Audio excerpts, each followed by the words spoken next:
get up and talk in front of people. But I have the honor of introducing Mr. Rashawn Manuel.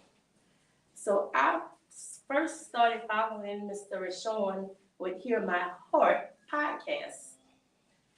And I love what him and his wife was doing as a team. And then I went to an event where he performed. So I was like, sister, we gotta get him, because I like what he's doing, not only for the community and in ministry. I like it that he's doing it with his wife, and they're doing it as a team, where they are equally yoked. So, with that being said, Mr. Rashawn Manuel.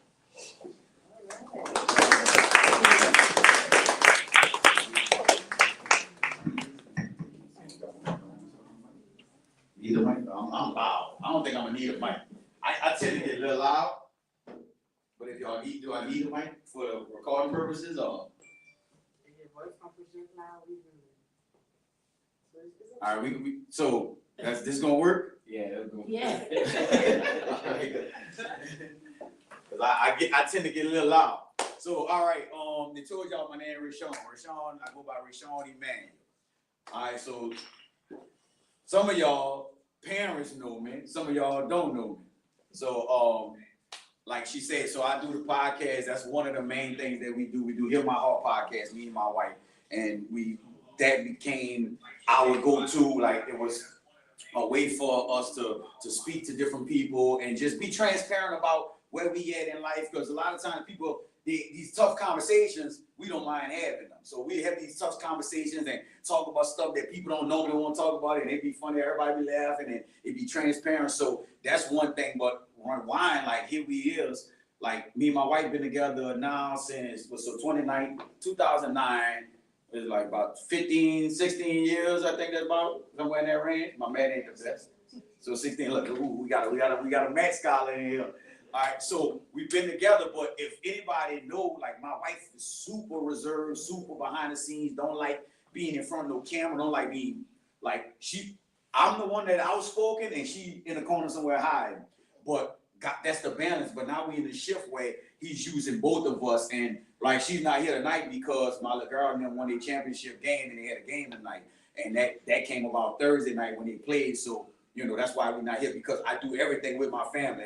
I was just at a school in St. Charles Parish with my wife, and my kids was there because we homeschool our daughters. So here we are, it's me, my wife, and then my kids over there. And like my little girl come up there rapping with me, she dancing and stepping with me and all of that. Because I understand, like, as we do this family night, the enemy is attacking the family.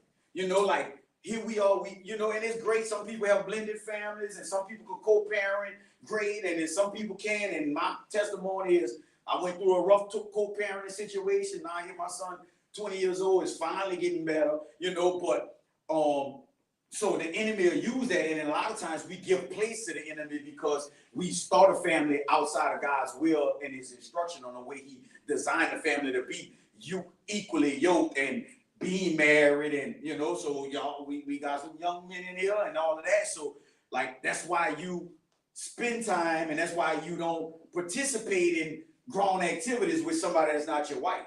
Because of that, because here it is, I got multiple kids. I got two, you know, I got a baby mom and I got my wife. But the woman that I had my sons with wasn't the woman that God called me to be with, because I'm not with her. Like, that's not who he put together, and that's why I'm dealing with the consequences of my actions. I love my kids, I love my sons, but the situation and the relationship revolving around it was because I went outside of God's will in my life. You know what I'm saying? Now here it is, I'm here to tell y'all, look what he's doing with me and my wife, because that lined up, and we've always, like earlier today we was talking, I'm like, man, we was just talking about structure, you know, because we counsel a lot of people and stuff like that. So I'm telling this guy was like, man, yeah, maybe God didn't put us together. Maybe, you know, I'm going through this with my wife now because we was never meant to be. And, you know, the word said, what God put together, let no man separate. So a lot of times we come and it's like, well, you know, we both saved now. You know, did God put us together? Now we dealing with trials and tribulation. Like, wait, maybe this ain't the one God lined me up with. But I was talking about our situation. I'm like, nah, because we always went to church. Even though we wasn't saved, we wasn't living right, but we always went to church. I would leave doing concerts, and she better, like, you better be at church doing something, you know. I have a concert Saturday night, opening up at House of Blues, me, Wardy, and open up for Gates and all that. Yeah, you like, hold on. So it's like, here we doing this, but then the next morning, I gotta be at church because I don't want to hear her mouth. But we wasn't like where we at now. You know, it's people that attend church, and it's people that really be the church and really live in a holy lifestyle and consecrated. And, you know, there's some people that play baseball and some people that really like play baseball. Like, you know, I go out and hit a ball, but I'm not fully invested and dedicated to that. And so, and the same thing with us living a holy lifestyle. You know, some people go, you know, and check off, hey, I went to church this Sunday, and leave church and go turn up and live contrary to what they just read in the Bible. And, you know, but it's like, hey, I showed up. So like, but you don't win the championship game just going to show up for baseball practice. You know, no, you got to practice and participate and be active with that. And that sets the difference between you playing a sport and being successful at it versus just, hey, I play basketball. I can tell you right now, I played basketball in high school, football, did all of it. But when the opportunity came, they was like, hey, practice went over. One time, football practice went over the time that I expected it to go over. And I'm telling the coach, right here, I'll let your coach tell. And I'm like, bro, I got to go to work. He was like, either you're going to play football or you're going to go to work. And I ain't been on the football field ever since. Because I didn't see a football future, a football career. So I didn't invest my time in it. I went do what I was good at. Like, I know how to make money with my hands. And so that's what I achieved that success. And that's what I did. And I pursued that. And fast forward, I've accomplished a lot of things, you know, and made a successful life and, you know, succeeded in life because of what my hands are capable of doing. And your gift will make way for you. So I say that to say, you make a decision. Do you want to be fully invested with the things of the Lord? You seek ye the kingdom first and everything else will be added. You know, so, okay, you can seek the kingdom and God can add on, or you can seek the things and then you miss the kingdom as well. So you lose on both ends. So I made a decision, like, so my family, like, this is the structure, is God, my wife, and my kids. That's my order. Like, you know, I seek the kingdom first, and then I seek, you know, I steward and I honor my wife, and then I tend to my kids. And that's like, oh, well, your kids should be first. No, them kids gonna get old and they're gonna leave me, and I'm gonna be there with just me and that woman. You know, so the attack is on the family. You know, so as we here to celebrate family night, it's like, okay, who in here lives with their mother and father? I want to see. You live with your mother and father, you live with your mother and father. No. All right, so who in here lives with just their father? Nobody, right? Okay, who lives with just their mother? Okay, we got a few. Who lives with their grandparent, their grandmother? Okay, so I used to live with I lived with my mom and my daddy, and then I moved, when I got put out of school, I came moved to Lush, I started living with my grandmother, you know, and my parents are still together. But then I got friends and stuff that lives with aunts, uncles, like we adopted our godson. You know, we was taking care of him because his mom had him young and he was living with us. Like, everybody's situation is not the same. It's a different dynamic to it, but it's still the same attack. So it's like, okay, well, what's the same attack? The enemy wants to separate the household. So if you dig into even like the government, like a mother can't get assistance from the government if the father's in the house. Why you don't help them get through a rough patch? No, I'm gonna help you if he ain't here. So that shows you, like, what's the attack? They don't want the man there. And granted, we have complications. Some men don't want to be there. Some don't show up. Some don't do what they're supposed to do. And some have a desire to do it, and then the mom don't let them. But every situation, but it all goes back to the attack on the family. So that's what we're here for, right? So we want to reboot and restructure. So men, women, you have to be intentional with who you allow in your life. A lot of times we give titles to friends that people don't deserve. We allow people to be our friend and call them our friend, and really, they ain't really did nothing to deserve our friendship. So there's a word. It's a curse word. Y'all buckle up. Loyalty. Like, how is that a curse word? Because that's a bad word, because a lot of times it's misused. A lot of times we'll say a person is loyal to us and give a person, oh yeah, loyalty, and we do things in the sake of loyalty to people that's not really loyal to us in the first place, and it's because of longevity. So a lot of times we associate loyalty with longevity because a person been in our life or been around us. Oh, I've been knowing them since I was in elementary. I've been knowing them since junior high and all that. But that don't mean they're loyal. They just been present. You know, but situations are exposed if somebody really loyal to you. But the thing about it is you don't want to get in a situation and find out this person ain't loyal to me. Because then it's too late. You know, you could be in a car with somebody and you thinking, okay, we cool, man, that's my day one. Until that day come and you realize this ain't my day one. They ain't really got my back. They really a fool. And then, but now here he is, you sitting in handcuffs and sitting in the juvenile facility or jail cell and not thinking like, man, this person ain't, I don't know what they ain't that same. I don't know if they gonna, that wasn't even for me. You know what I'm saying? I was riding with them. And a lot of times we'll be in these situations because we just think that like, okay, look, everybody has our best interests at mind. And I can tell you that mama ain't always fussing just to fuss. Mama done seen some things that you haven't seen. Dad ain't fussing just to fuss because in an experienced life, I'm 5'6", but let's just for sake of example, let's say I'm 7 feet tall, which I ain't, but we get past that. So okay, if I'm 7 feet tall, and that door probably about 7 feet, 6, something like that. So if I walk through that door and I hit my head on it, and you 7 feet and you walking behind me, what you gonna do? You gonna what? You gonna hit your head unless you do what? Duck. So you got an option to walk through that door and hit your head or duck. So what are you gonna do? So in life, there's some people that don't walk through some doors and they hit their head, and they telling you from experience, hey, you need to duck. So ducking may look like not answering a call for somebody. Ducking may look like not going on a basketball court and hanging with these people. Ducking may look like not trying to vape or steal. That's what ducking may look like. Every situation is different. But they're telling you from experience like, hey, mama know. Hey, your uncle know. Like, you know, somebody that's speaking into you did an experience like, I don't want you to hit your head. So you need to duck. But time after time, I'm guilty of it. I walk right through that door and bang, hit my head because I want to do things my way instead of what somebody went ahead of me and did and showed.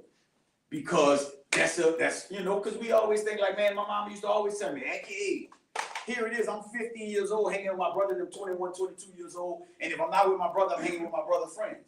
And at 15, 16, I'm doing things my 21, 22-year-old brother and them was doing. And fast forward, it led me down a cycle that got me in trouble. You know what I'm saying? Because I won't be grown. Nah. Like if I could go back and be in junior high and high school again, man, I'll play every sport. I'll do every with it spirit week. I'll dress up crazy. I'll do the crazy hair with the mismatched clothes and all that. Everything that I thought I was too cool to do, I'll do. Because I understand that this is memories that's being created and opportunities that's being missed because I don't want to take advantage of it because I won't be grown. Nah, man, enjoy being 15, 16. How old are you? 13. How old are you? 13. How old are you? 8, 11, 12, 11, 14, 16, 11, 10, 17, 15, and the young man on the back corner with the white shirt. Can I tell you that the stuff I was involved in at 13, when I turned 20, is the reason that I went to jail? I got infatuated and I love guns because a family friend took me and his son out to go shoot a gun at 13, and I instantly got the thrill of it. And it was innocent. He wasn't thinking nothing. We went shoot this Mossberg pump. Fast forward, my street name, when I started getting in the street, they started calling me Mossberg. Because I always carried them up. That was the exact same gun that I went and get. And then when I got hit in the foolishness of the streets and all of that, that's what people started calling me.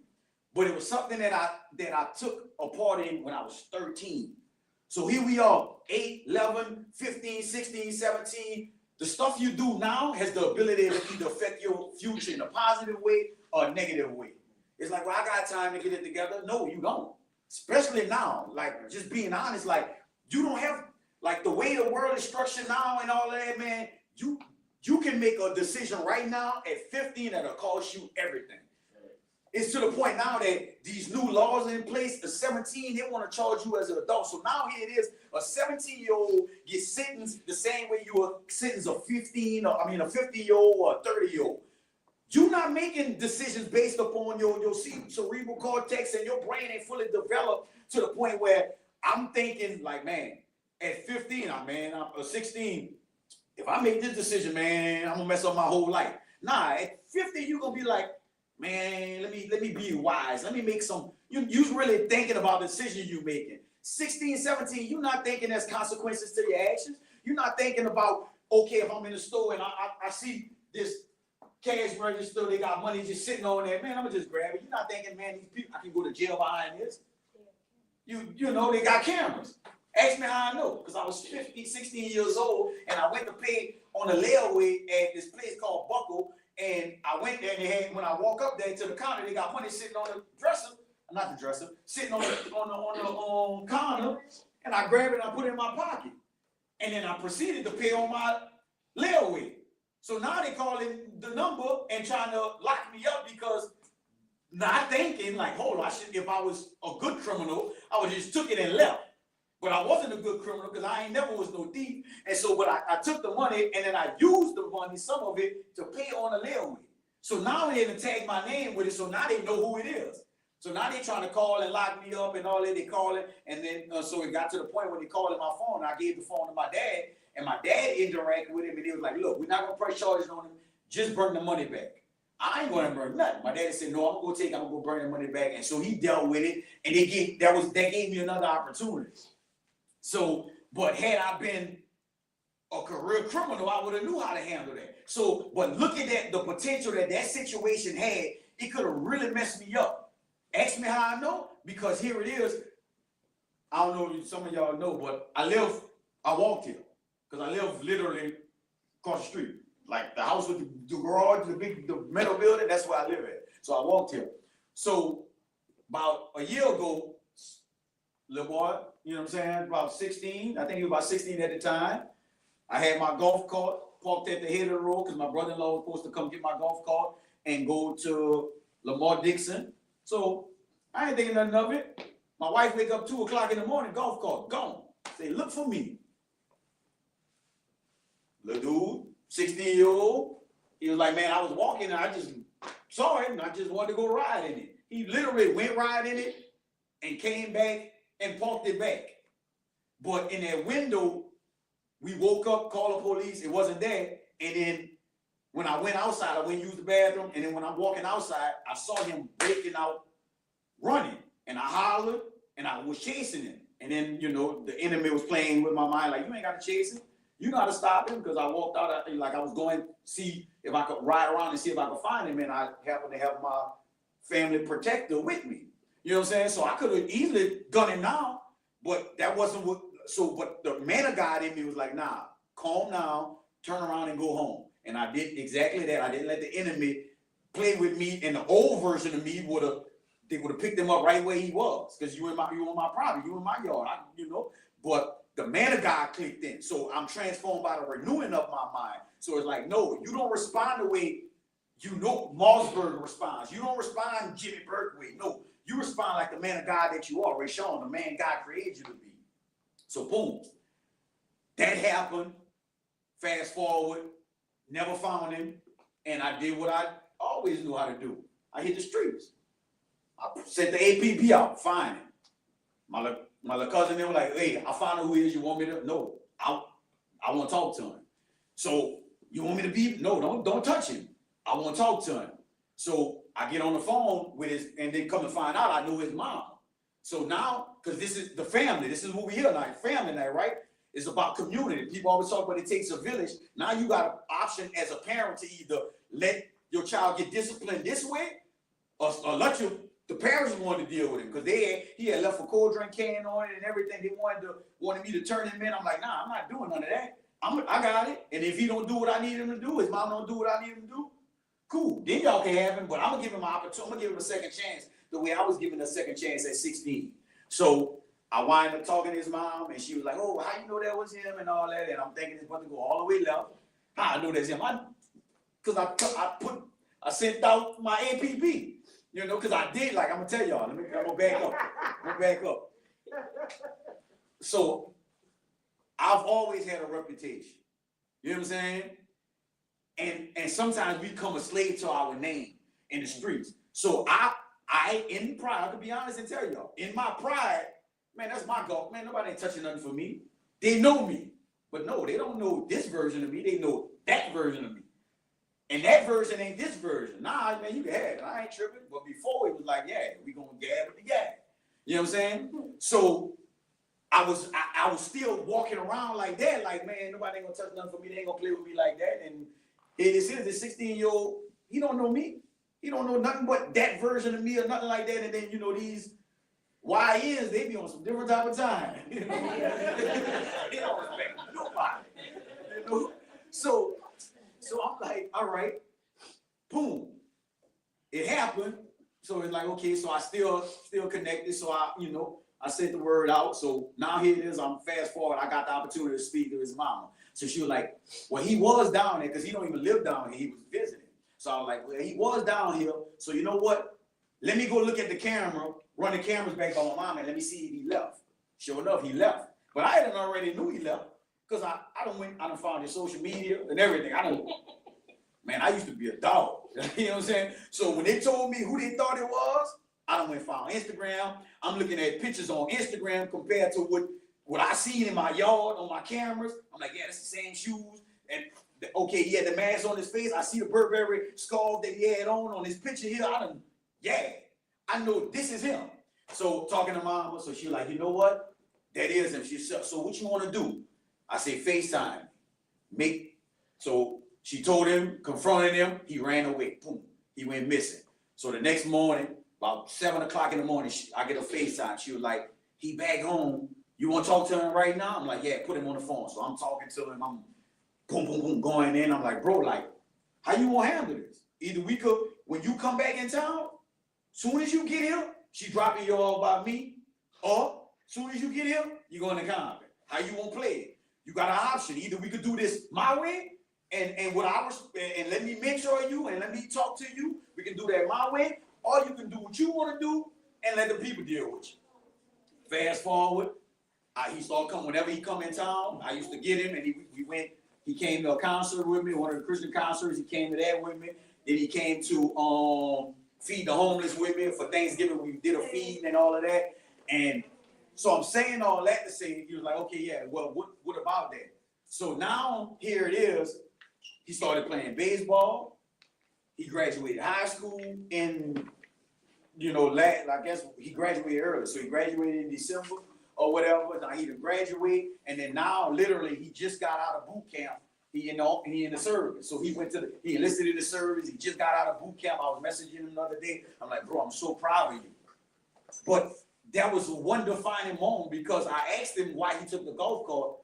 He was like, man, I just wanted to joyride. I'm like, bro, you could have came the next day. That next morning came, talk to me, and I would have let you ride. Like, you could have came ride, but he's not thinking, he's just in the moment. And I'm like, you could have, I'm like, bro, I'm like, dog, like, I could have shot you. Like, do you realize that? I'm like, ask your mama who I was prior to the last 9 years of my life.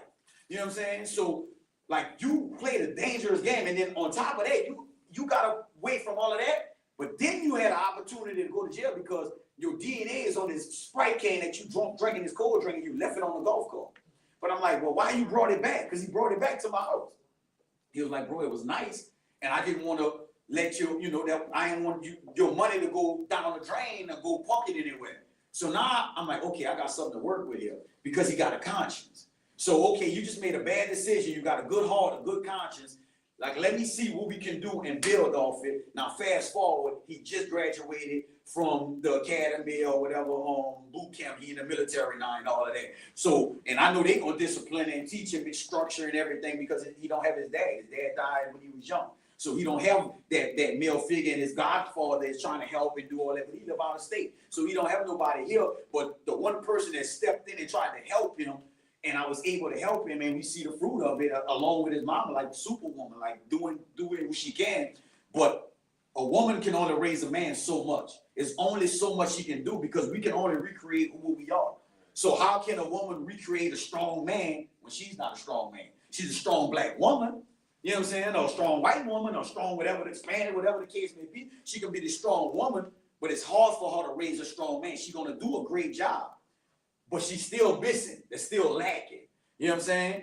But not to take away from that, but they need that man in their life. And then some men not there. Some people, grandfather's not there, uncle's not there, not doing whatever the case may be. But when someone steps in, then we see the structure of family and somebody stepping in, whether it's a stepdad or uncle or whoever the case may be, that's stepping and filling that void because it's a void. And that's the thing, and that's what it's about, and that's why we push through. So I've achieved a bunch of things in my life, right? So I want somebody who ever raised their hand, I want y'all to tell me, what does success mean to you? Don't everybody raise their hand at one time now. You moving over there, come on. Being committed to something. Committed. Like fully dedicated. Fully dedicated, that's your definition of success. Yeah. Achieving. All right. Anybody else? Anybody else want to say something? You over his head. I know he like, boy, don't call me. I'm gonna tell you something. When you ducking it, that always put a target on it. When you trying to look, that literally be like, okay, I'm gonna call you. All right. So let me so to be successful, what does it look like? Success look like to you? Like, okay, we say achieving, we defined it. What does being successful look like to you? So somebody else, matter of fact, my buddy Phil Dave with the blue, we're gonna go with you. What does success look like to you? Somebody successful. What does it mean for you to be successful? Like, okay, what I'm gonna do this, that, and other. I'm gonna be successful in life when I'm at this age or whatever. Achieving what you want. Okay. Anybody else? What does it look like to be successful to you? Like, some people like buying stuff or having nice house and all that. Like, what does somebody successful look like? Or what does you being successful look like right now at this point in your life? Like, you know what? If I do this, that, and the other, I'm gonna be successful. This is my goal. Mm-hmm. And what is it that you want to achieve? Major League Baseball. So if you get this Major League contract with the MLB, that's success to you. All right. Anybody else? What success is to you? What you got to do to achieve? Like, you know what? I'm successful. I made it. Hard work. So what does that? After you do the hard work, what does it look like? Your achievement? Like, you know what? I accomplished this. He said for him to go to the Major League. So what is to you? Like, what do you have to do in order for it to be like, you know what? I accomplished. Now I'm successful. I did this. I bought this. Whatever. You don't have nothing? Like something you're doing. Something that goal you want to achieve. What that you want to do. Put in that hard work. So what your hard work? You say, yeah, put in hard work. So what are you working toward? What is your hard work going towards? Football? Okay. So success. A lot of times I was literally with when you say football, I'm gonna play all that. So I know this NFL player. Like, I was with him probably about 2 months ago now. We was in Dallas. So he's a successful football player. Won the Super Bowl and everything as a kicker, and he was sitting on the field holding the trophy, and they won the Super Bowl, playing for the New York Giants. He was like, and his son came up to him and said, "Dad, I want to be just like you. I want to win the Super Bowl like you when I get older." And he said he went from his high to a super low because he felt like he achieved success. But then here it is, like my son saying he want to be like me, and I'm horrible. He was like, I was failing as being a dad, failing at being a husband, but on the outside, I'm succeeding because I'm making all this money. we just won a Super Bowl. I got these contracts. It looks good. I look like I'm successful, but I'm a failure. And it's like, okay, a lot of times we achieve success, monetary things. Like I went from having 7 cars, a big house with a pool and a pond, looking super successful, living it, killing it. I got like $120,000 in my bank account. Like I'm up. Success. Whole time I'm fighting for custody of my sons. I'm not seeing my kids. Like, you know, I'm failing in life, but on the outside it looked like I'm succeeding. You know what I'm saying? Because a lot of times we attach success with monetary things. But what about when you achieve that monetary thing? I had it. I'm up. I'm happy. I got the cars. I got the house. I got the girl. You know what I'm saying? I got the money. But I'm still feeling empty inside. Because what I thought was success, I thought what I was shooting for, what my hard work was dedicated to, I worked at it and I got it, but I still feel like I ain't got it. And that's what we do. A lot of times we chase that like this is success and I want to be successful. But a lot of times we put success in a box of what people told us successful is. Successful, okay, yeah, I'm successful. I got the house. I'm successful. I got the job. I'm successful. I got the marriage. I got the my little jokes. I got the little like I got her. That's success to some people. But then when you get that and you feel like it's not filling that void no more, it's like, man, like I still feel empty. I still feel like something missing when I should be happy because I achieved a goal. I achieved something successful. I should be. But then a lot of times, once that moment passes, it's like, boom, you're deflated. And that's what the NFL player was like, man, I did that. I got the contract. I got these, you know, I'm making all kind of money selling supplements. He on the front cover of the Best Fit magazine or whatever that is, and then he's losing in his life because our definition of success is off. Because when I went from having, you know, we grew up right there in Luxor on LaBrie Street, and my dad moved us from there, and then we bought this 2-story house, and then we got away from, you know, like what we thought was quote unquote what society tell us, like, man, we living in poverty. But no, at the end of the day, like the goal is to be financial free, having debt free. Like I went from like when I bought that house right there, my partners were like, man, you tripping. I'm like, why? He was like, man, how you leave your big house to go move in that little bitty house? Nah, because in 5 years, like, you know, that house be paid for. I'm done with that versus me being kind of got this $300,000 hanging over my head. You know, but everybody's success looks different because they're looking at that. But my wife was more happy in the smaller house than she was when we was in the big house. You know what I'm saying? I would have to come from out of town and I got to go cut all this grass and do all that. Now I don't cut grass. The man, one of my people come cut the yard for me. My wife pushed it last week. She was tired of waiting on him. She out there with the push line. I was like, girl, I'm going to put you on Facebook. You know, I'm like, boy, I want to cut grass like that with a push line when we got a bunch of yard. You know, I'm like, yeah, I won. But to me, that's success. Now my success is being able to leave out I had a big old shop. Now I got a little bit of garage in the back. I work out and make my money out there. But I'm able to leave out of my building and go inside and spend time with my family. I'm able to be like, I'm not there tonight, but all last week I'm at my kids' baseball game and all that. I go to these events at school when my kids was still in school, and I'm the only dad that's there. It's nothing but mama's there for craft days and all that because mama got the time to go. Daddy trying to grind and get it, or daddy not present, but here I'm the only man that's there. I'm like, man, this is, you know, and I'm cherishing this moment, but I'm looking at it like, man, this is why we dealing with what we dealing with, because of the absence of these men. Like, men, you got to show up. You know what I'm saying? For these kids, I don't care what mama doing or not doing and not letting you, like, I went hard. I spent over 40 grand and I stopped counting to be in my kid's life.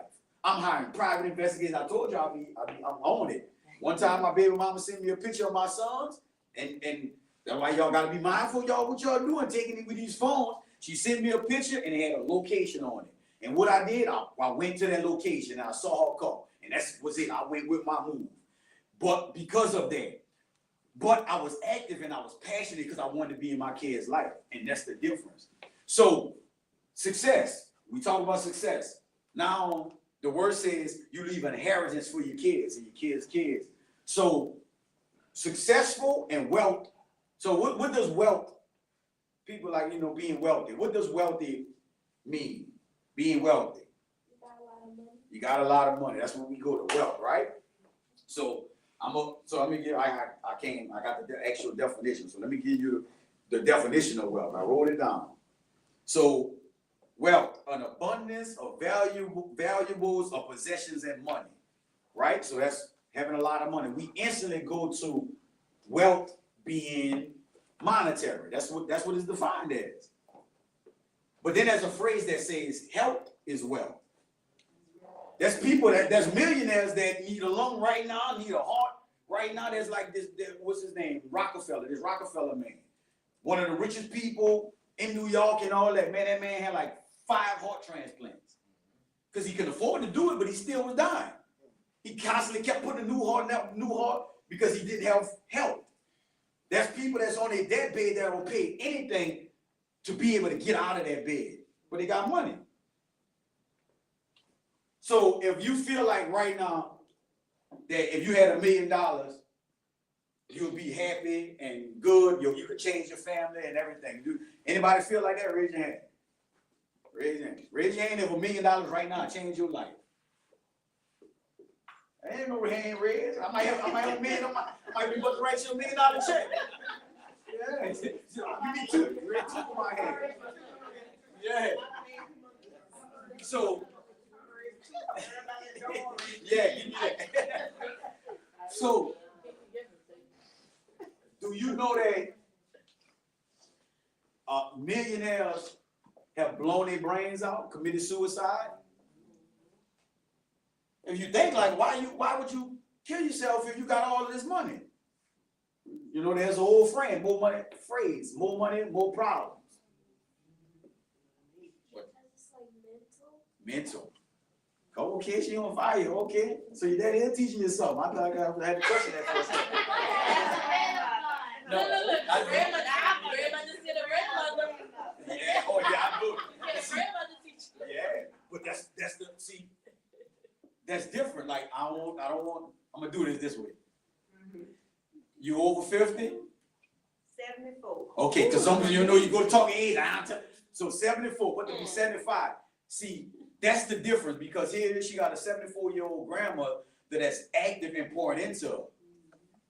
Other than we got this 25-year-old grandmother that's still trying to figure it out. You know what I'm saying? Like I'm just saying. But hopefully nobody 25 with a grandmother, But you just never know. But that's wisdom when you cross a certain age and that's being poured into. Like my grandparents poured into me. And I've always, sometimes people tell me I got an old soul and I lived with my grandmother. And then I got great parents, but it's stuff that my grandparents taught me that my parents didn't teach me. And she know my daddy and all that. She know my family. You know what I'm saying? But it's something about that. But then here we got the grandparent that's 50 years old and they clubbing with the grandchild and everything else or the child. But it's like, don't want babies and I ain't watching that child and all that. It's like, nah, you gotta be active because sometimes parents miss it. And that's why you gotta be able to catch that slack if you have grandkids. But we talking wealth. So millionaires kill itself because money ain't the solution to your problem. You know what I'm saying? There's some things money can't solve. There's some things money can't deal with, and but it's only that because when we broke, it was things that when I was broke, I was like, money could fix. Then I started getting money and I realized, man, money still can't fix it. I still got other problems. You know what I'm saying? But a lot of times we run to that because we never had that. And then here it is. I went from everything that I ever wanted when I didn't have money. When I started getting money, I started buying. I had shoes coming in, getting mailed, Balenciagas, Giuseppe's, every pair of J's, buying J's for me, my nephew, my kids, all that. Everything that I never got growing up, I went out and bought it when I could afford to buy it. And because I still was dealing with the issue that I had as a child. Because here it is, a lot of times we see people acting out and doing things, and it's really childhood trauma that's being manifested as an adult. Here it is, you're wondering why this person acting the way they're acting because they're not dealing with the things that they dealt with at 8, at 11, 13.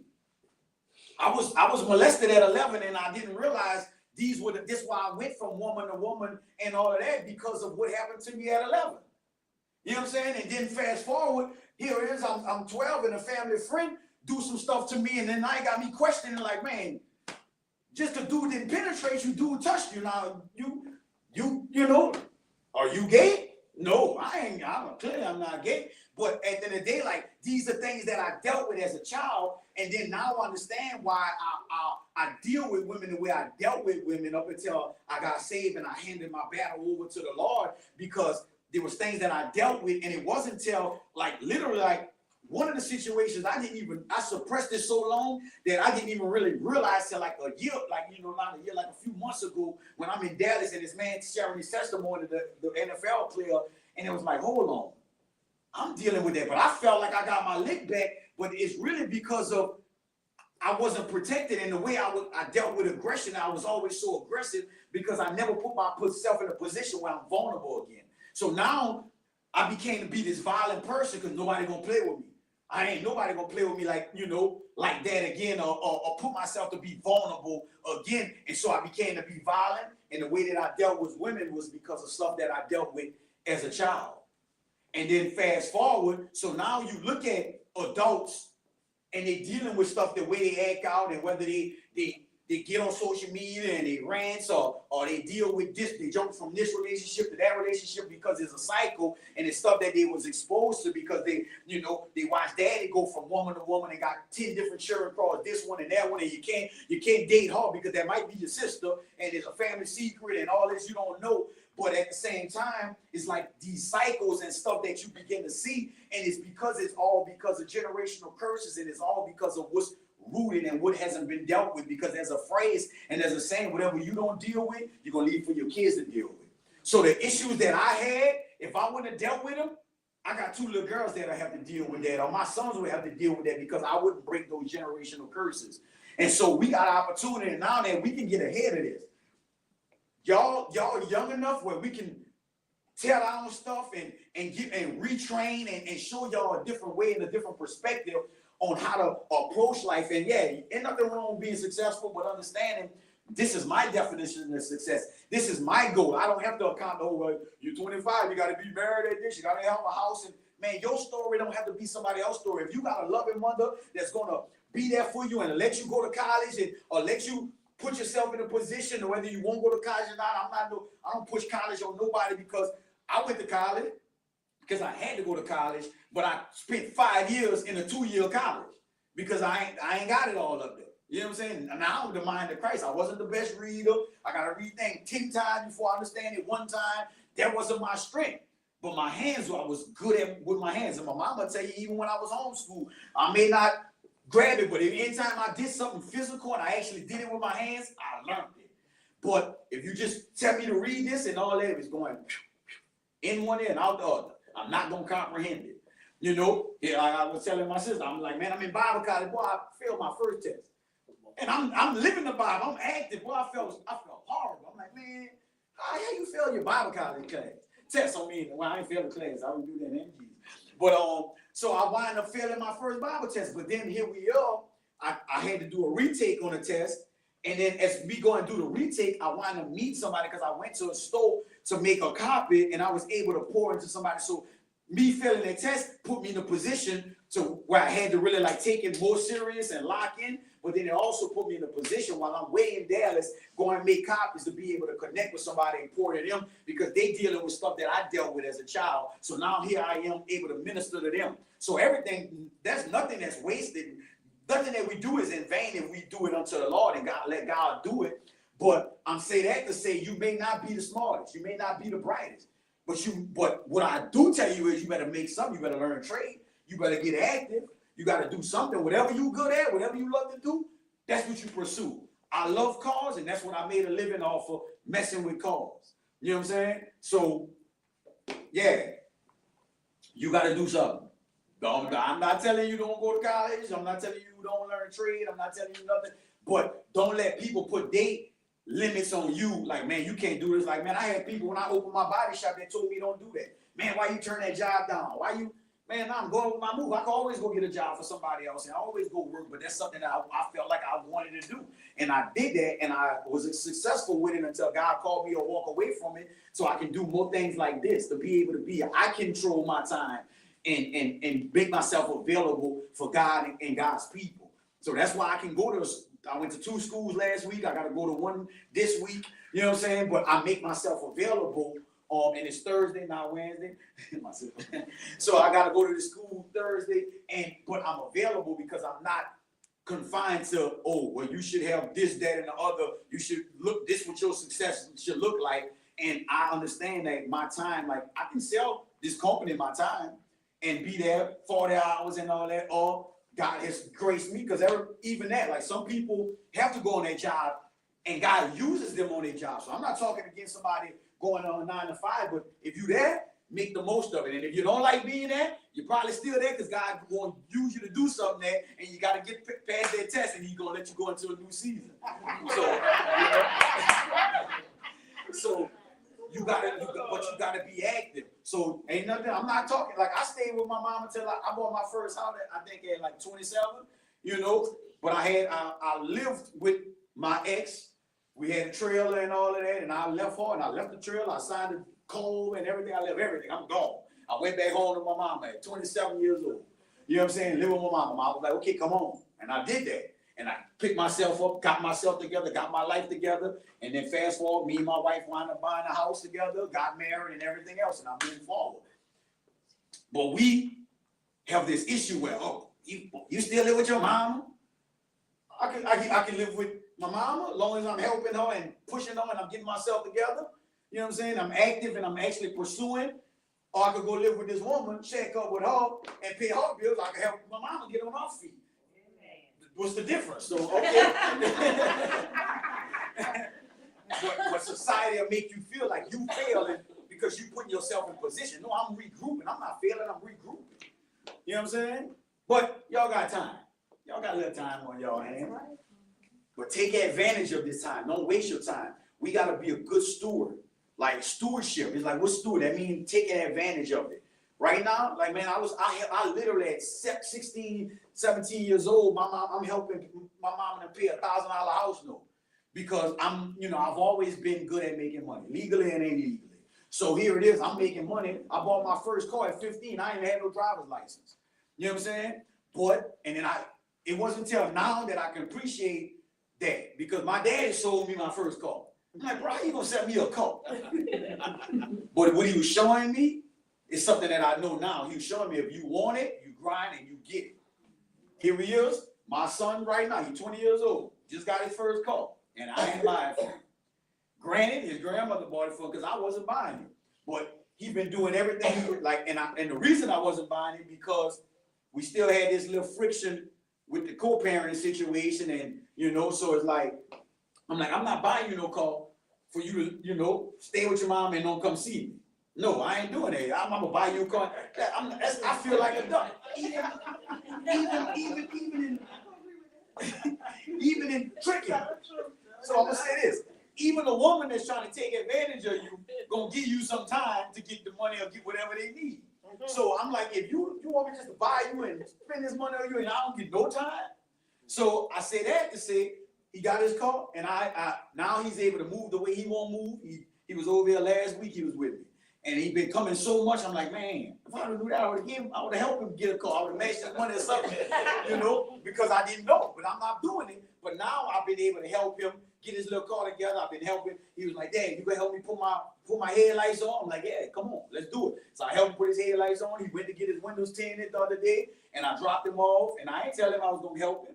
You know what I'm saying? But I gave him some money to help pay for his tint and all that, because he's not expecting that from me. But you doing what I expect. I won't be.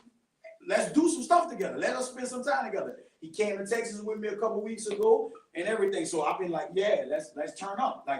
Because of that, that's all I wanted from jump. But now he's being able to see who I am versus who Mama said I was at that time when we was bumping heads. Because I may not have been a good boyfriend, I was never a boyfriend, but we wasn't never on that level.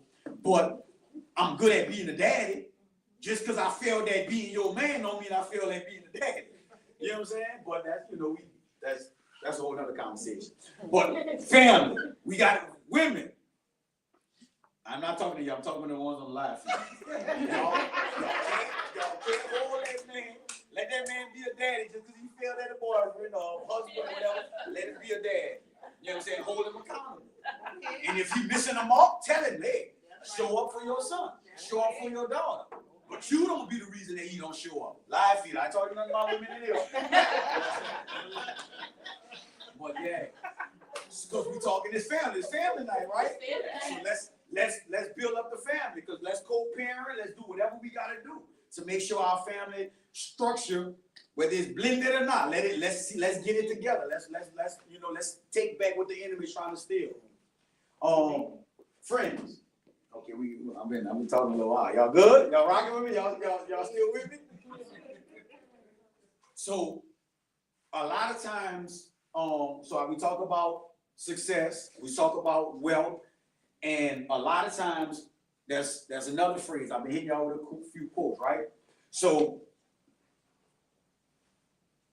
your friends, who you around has a big part and a big impact on what you're gonna accomplish. Show me your friends, I'll show you your future. That's people that I was cool with in junior high, I was cool with at y'all age, that I'm not cool with no more. You know what I'm saying? Because, and ain't nothing wrong with them, it's just we on different journeys and different paths in life. You know what I'm saying? And because I'm no longer clubbing no more, I'm no longer doing this, I'm no longer doing that. So it's like the people that I was ran with at junior high, I no longer ran with in high school. There's people that I ran with in high school when I went to college and started to run my business and all that, we no longer hung. And then some people that made it through all of that, now here it is, I'm this man of God and I don't drink no more, I'm not paying for sections in a club no more, I'm not popping bottles no more, now we don't have nothing in common no more because I don't turn up like that no more. We still cool, we still speak and everything, but we don't have nothing in common. So because show me your friends, I show you your future. There's people that, I got some billionaires in my contact. I don't have a desire like to be a millionaire, but if God see fit, then hey, let me get it. You know what I'm saying? But the difference is, I'm not gonna harbor it and just keep it just for me to turn up. I'm gonna make a difference with it. I do stuff now on my last, like man, I'm toy drives and stuff like that, and man, I be scratching and straightening sometimes to do this. But if God put it on my heart, I'm gonna make it happen. So I know if He do put me in a position where I can really have that bag, I know He gonna allow me. It's gonna be an impact that I make. But I say all that to say, I got some men of God that's powerful that I can call right now. I can get on FaceTime right now. Show me your friends, I'll show you your future. I got some dude, I'm in a room with, like we in this setting right here, I'm in a room with a dude that make $2 million a year. You know what I'm saying? That's what, and I'm happy. I used to make $300,000. So I'm feeling some type of, I'm in front of these people telling them like, man, look, God was doing this in my life, doing this in my business, and then that man get up there, man, making $2 million a year. He got a fake eye, but you can't tell it's fake because he spent so much money on it, and he got the best eye you could buy. You know what I'm saying? But he's telling us this story, and I'm like, wow, I would have never knew that was a fake eye. What? That money hit different when you got this $100,000 eye between this $500,000 eye. Or whatever the case, I'm just using an example, but that's the difference. You know, but at the end of the day, so I'm in communion with people that are people. So it's like you got it's cycles in life. You got people that you're pouring into to help get on your level, and then there's people that's pouring into you that'll take you to their level. So it's like you should be around both cycles. You gotta be around people that's lower than you, not to feel like you up. But like, look, I can pour some. Let me pour into you. Let me give you some wisdom. Let me give you some knowledge. And then you got people that's pouring in. It's a cycle. It's a funnel. So somebody pouring into you, and you pouring into them. You know what I'm saying?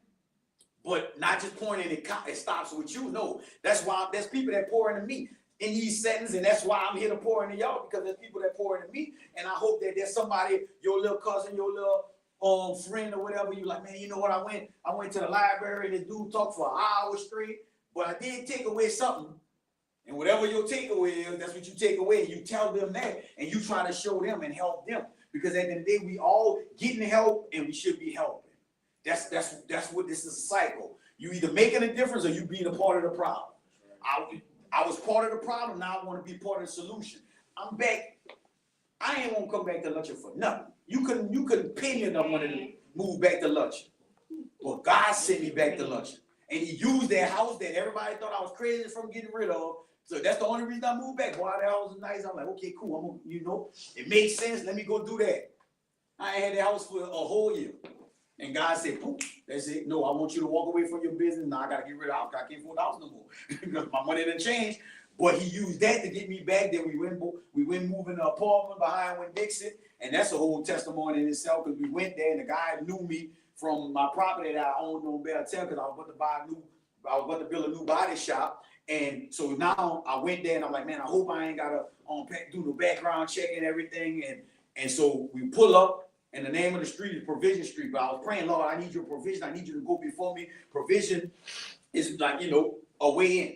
That's what that basically, in so many ways, I need your favor on my life. So favor and faith. So it's like, I need your favor. So I went there, and when I turned on, it's Provision Street. So, okay, I'm like, God, your provision is here.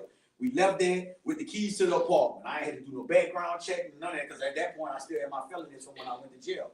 In Lucha, I went to jail downhill, fight broke out, shots rung out, somebody died, fingers got pointed at me, I went to jail. You know, because of something that I like doing and carrying guns at 13 years old, it caught up with me. And I pled guilty to illegal use of a firearm, assault with a firearm, destruction of property, punishment, and something else. I don't know. 5 felonies I pled guilty to. But by the grace of God, I'm standing in front of y'all now because he saw this moment.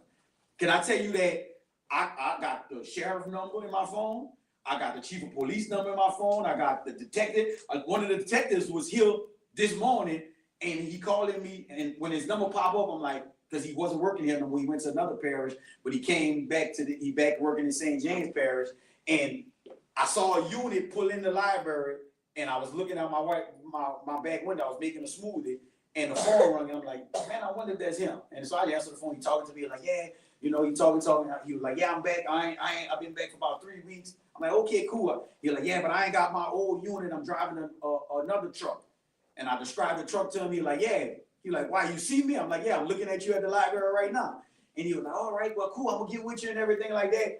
Then when he leaves the library, he come over there, pull up at my house and talk to me. He's like, man, they got a poster of you in the library. I'm like, yeah, I gotta do something tonight at the library. I'm gonna be there talking. But I'm telling you that all to say, like, these same detectives and the same sheriff that when they came and got me, he was a detective now they sheriff now. I know these people. But it's different because I'm no longer that person that they can't put in handcuffs. Now I'm the person that they use and connect with when it's time to go set people free.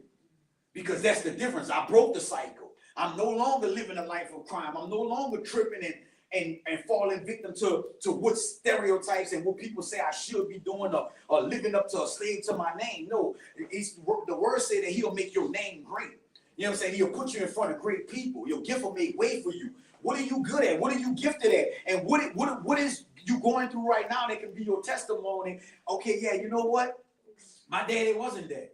But when I get married and I have my kids, I'm going to be the best father I could be. Okay, my mama wasn't there. My mama was on drugs, and my grandmother did raise me. You know what? I'm not going to do that. I'm not going to open up. Well, I ain't going to just smoke some weed. I ain't going to just vape, man. You never know. You know, there's a girl that was up for graduation, went to a party, and took a pill, and she died. She didn't graduate.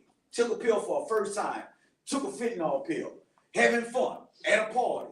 Man, you don't take nothing. You don't let nobody give you nothing. I don't care if it's a pill. I don't care if it's a candy, because they disguise it everything. Man, if you don't know people, you don't take nothing from them, man. And sometimes they may be your friends. Everybody ain't your friend. And a lot of times we give somebody a title saying they our friend just because we know them. That don't mean, I tell my little girl all the time, we go to a lot of different places, we travel a lot, we meet different people all the time. And so she was telling me, Dad, yeah, that's my friend. I'm like, that ain't your friend. She was like, no, because we was at the game and all that. I was playing with my friend. I'm like, that's not your friend. You played with her, but that's not your friend. So it's like my little 5-year-old, she like tripping, like, what you mean? No, that ain't your friend. You don't know her. You met her, you played with her, but that's not your friend. Friendship is something that's developed over time. And then a person, you got to stop. So this is for everybody, but I'm going to take it to y'all level. If you got a friend, quote unquote, that you go to school with, and if he hating on you, they always stealing from you, they always want what you got, a lot of times, that gonna be the reason y'all not friends down the line. If they hating on you, they jealous of you, always got something negative to say about you. Right now, if you ignore it, it's gonna come back later on down the line. You're gonna deal with it then. So I like to see people for what it is. If you show me you a snake, you a snake. If you show me you fake, you fake. I'm not gonna be like, well, no, he just tripping. Oh, it ain't that serious. A lot of times we deal with that because we allow people to be our friends. Can I tell you that I know this lady, her son died at 18 years old. Can y'all tell me who was the reason that he died? His friend. It was his friends. Can I tell you that he was laid dead on the ground and nobody was there with him? And guess who he was with? His friends. Can I tell you who left him for dead? His friends. Why would friends do that? They wasn't his friends. They fake. He thought they was his friends, but a friend gonna stick with you.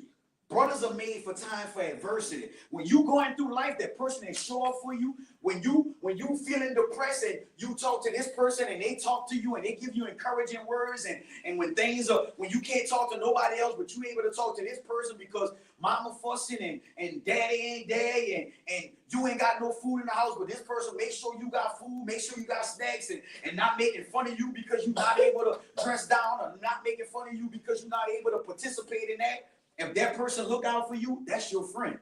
When you going through it, if they there for you, that's your friend. Not the person that gonna make fun of you and beat you up and talk about you. You know what I'm saying? That's the person you draw closer. That's friends. That's the people that you show up with. I'm gonna use these, y'all see these white folk in y'all? That's my friends. I just met them but we've been knowing each other about 6-7 years now. I didn't grow up with them. Can I tell you they don't live around here? They live way an hour. It took y'all, an hour and 15 minutes to get here? And I didn't even know they was coming. But they showed up. Because we friends. That's what we do. We show up. I show up for them, they show up for me. And I didn't ask them to come. I didn't even tell them. I didn't even know they was coming. But they showed up. And that's what you call friends. That's people that show up without you having to beg for them. You know what I'm saying? You get in the gym and you short on a little money and they send you some money. That's what you call a friend. When you going through a tough time and a tough situation and they show up for you, that's what you call a friendship. And that's what you build on. And that's the people that you rock with it and you deal with it. And then life happens. You know what I'm saying? Sometimes you will draw away from each other and that don't make you less friends. We just may not be as close as we was. You know what I'm saying? Different cycles and different lives. We go through different things. You know, but that's what you make sure of, and that's what you prioritize, those type of relationships, those people, and that's who you love on. And man, I got cousins that I don't talk to. We family. We should be the best of friends. We don't talk. I got people that ain't my blood that's tighter than me than some of the people in my family. You know what I'm saying? That I know will show up. I will call them if I got one last call to make on my deathbed. I'm gonna call this person and not somebody that I share the same blood with. Because why? Would they say blood stick closer than water, blood thicker than water? Man, that ain't real. That's not reality. A lot, we would think that's the way it's supposed to be. But can I tell you, some of your blood stab you in the back and hate on you, and if they got water to put a fire out on you, they wouldn't pour it on you. But that's family. That's my blood.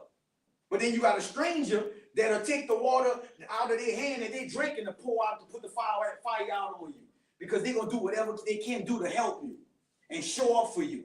So we gotta stop all of these quotes and this loyalty to my family, this loyalty to this person. We gotta stop falling into that because that's not reality. It sounds good, but you will miss a whole blessing, a whole opportunity to have a bond with somebody that you would never have a bond with. Because they don't look like you, they don't talk like you, they don't dress like you, they didn't grow up where you grew up at, or they not your family. You'll miss an opportunity. A person that can really bless your life and be somebody with you that can really connect with you because they didn't grow up in St. James Parish. Nah. They didn't grow up in, man, he ain't from my hood. Nah. He ain't from your hood, but you can be with that person that's from your hood and you be stuck in that same hood.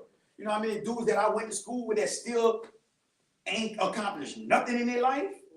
Still drugging, still clubbing, and some of them got successful careers, And you see every time you look out, they in the club every Sunday. Day party, night party, evening party, party, party, party. You know what I'm saying? Like, come on, man.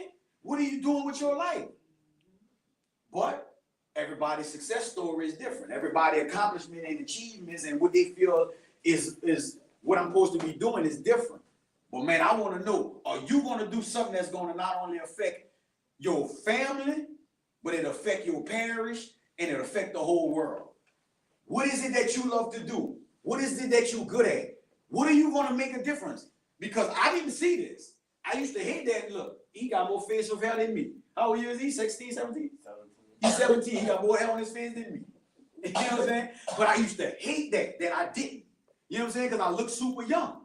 But here I am in a room full of 15-year-olds, 16-year-olds talking to y'all. How old y'all think I am? Somebody tell me how old they think I am. 35. 32. I'm friends with your daddy, so you should know better than that. 34. 40. 38. All right. 39. So I kind of when I said I'm friends with your daddy, they were like, okay, well let's bump it up a little bit. A lot of times people think I'm in my 20s. Dog, I'm 40 years old. I don't look 40. She know I'm 40 because she's like, okay, well he cool with my daddy. My daddy old too. So it's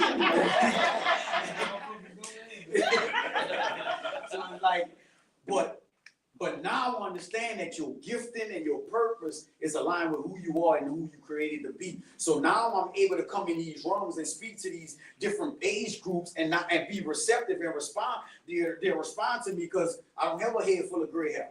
You know what I'm saying? It's like, oh man, I don't hear nothing from this old man. Now, you know, I come in here with my one, like, well, I got dumps on the dick, you know, but I come in there looking, you know, got some jewelry and all that. I look younger than what I really am. And I'm able to connect, and I know a few little slangs, little jokes, little yay, and all that stuff. I know a couple of little slangs. I could meet where y'all at. I could talk y'all lingo. Because I'm actually in school. I'm walking down the hallway of the school one day, and a woman telling me to go to class. For the help you, sir. You gonna sit me up. I ain't no school. You know what I'm saying? But I'm like, man, but it's an honor and a privilege, you know? Because when I turn 60 and 70 and they think I'm 40 and 50, I'm like, okay, yeah, I'm gonna appreciate that. You know what I'm saying? But at the end of the day, I understand that. So I say all that to say, what is it that you're gonna do to impact St. James Parish? We're gonna start there. What it is you're gonna do to impact St. James Parish? We ain't talking about the rest of the world, and we can even break it down a little smaller. What are you gonna do to impact your family? Your family, you know, that way your family could come out and celebrate you. I was at the school and I had a shirt on with my face on it. And it was like, man, a lot of times we only put somebody's face on our shirt when they're dead. That's the only time we happy, and you start digging up pictures from 30 years ago or, you know, 15 years ago. It's like, man, I know I got a picture somewhere with me and them. You know, and you start to make posts and we start to celebrate people and talk about how good they were when they was here, but they no longer here to be able to hear it. You know, like give people their roses while they can smell them. Appreciate and love on people while they're here. And so I had this shirt on, and my wife and them wore it, and I'm like, okay, man, and I was like, man, you know what, I'm gonna wear my shirt too. So I went to the high school, and I got my shirt, and I'm telling them, like, man, you know what, it feels good to see my wife and my kids with a shirt on with me on, and I can actually see them, instead of me being on the other side of the grave, and they walking around with my shirt on, like, okay. I'm like, man, I appreciate that. But it's like, what are you gonna do to make people to say, like, man, yeah, I went to school with him. Oh man, he from here. What's Seneca boy name? Savion. And like, man, I'm looking at the live and everybody like, ooh, celebrating him and your son with him and all that. Like, man, I'm like, man, look, they get to have their moment with it. But he been doing what he had to do. But now people getting to recognize it and appreciate him for what he's doing. But this ain't something he just decided to do last week. This is something that he's been doing. But now he's being able to be, hey, you did it, accomplishment, you achieved your goal, and we talk about that. There's a bunch of people that done left here and did great things. But like some people that's here, that's still doing great things. I ain't no NFL. I know a few NFL players though. You know what I'm saying? I ain't this multi-millionaire, no Bill Gates and computer guru and none of this, but I'm making a difference. So what it is that you're going to do to make a difference, and your story may not look like somebody else's story. You may not go to the NFL. Can I tell you that and be honest with you? You may not never touch the NFL field, but you still have the potential to make a game-winning play in somebody's life.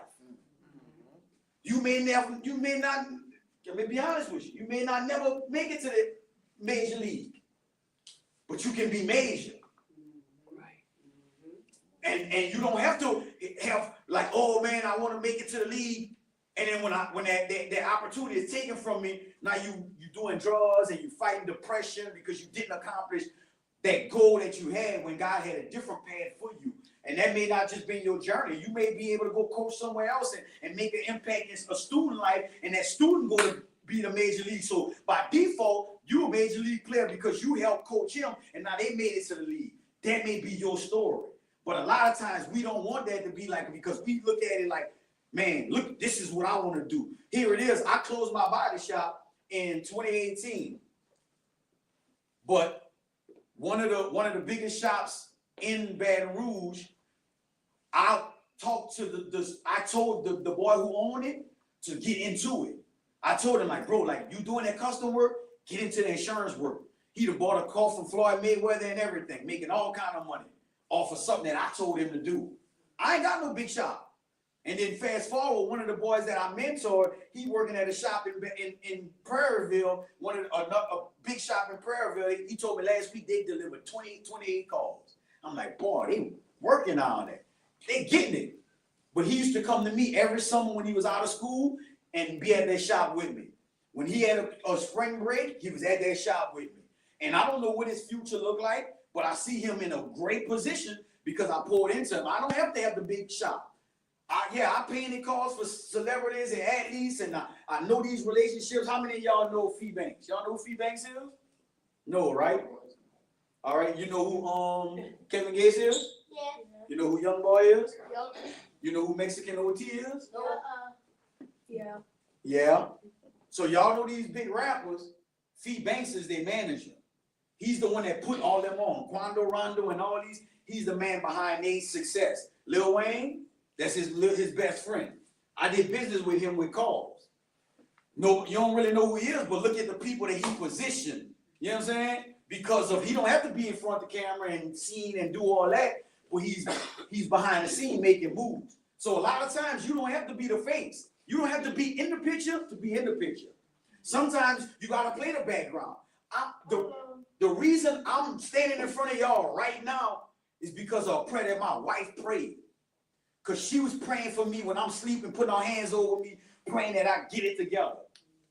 My wife got baptized. We both got baptized, but she's the reason we got baptized because she wanted to do it. I was like, all right, whatever, I'm going to get wet. Not knowing that was going to be the pivotal change in my life. I was just trying to make her happy. Got in the water for her. You know what I'm saying? Being honest. But I got in that water and I got set on fire.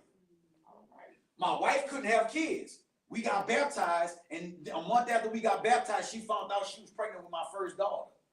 And that changed me completely. That's why I'm so important. I'm big on family. A lot of times I'll tell people, they be like, man, I love what you do with your family. I love the stuff you do with your wife and all that. Man, my ministry is my family. And the Bible tells you that, you know, your first ministry is your family. You know what I'm saying? You can't go out and do no ministry if your household is in order. But a lot of people miss that. But I've been good at stewarding my family.